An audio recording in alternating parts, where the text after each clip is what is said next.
I met God, my sustainer and provider, when I was a surrogate. Now, that sounds weird, but when I became a surrogate, it was actually because I felt that God was sending me on assignment to show someone unconditional love.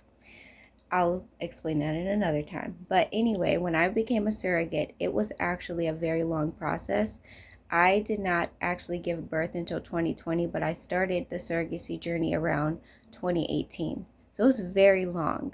Getting accepted, finding a match, going through contracts, doing embryo transfer. It was a lot. And the first embryo transfer did not work. The second one we could not do because the weather was so crazy I couldn't fly to California for the embryo transfer. And the third time the baby actually stuck. And at the time I always was like, why is it that it took 3 times, God, if I felt like you were telling me to do this? Why was it taking so many medical, because you have to actually take meds every single time you do a transfer before it.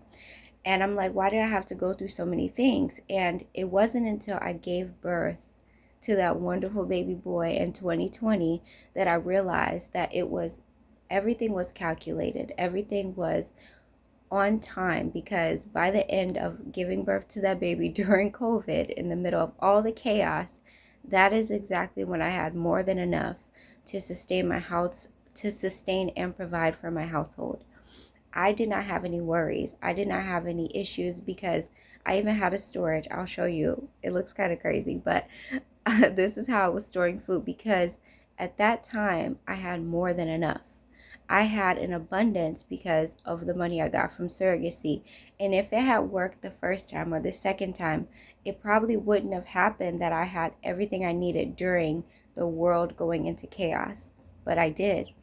And I share that story not to boast or anything, but to say God is so strategic, God is so intentional, God is so divine, almost like a chess player. He is so strategic in how he plans everything. Everything is so planned out that it is important, and it is very serious that you learn to trust God. It is to your best interest that you learn to trust God, because his ways will never be your ways. His plans will never look like your plans, because he's seeing the full picture of the puzzle and you are seeing a small portion.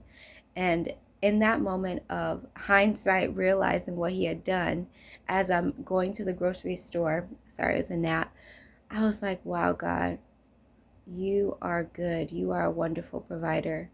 And you have orchestrated all these things in this time for my good. And I thank you.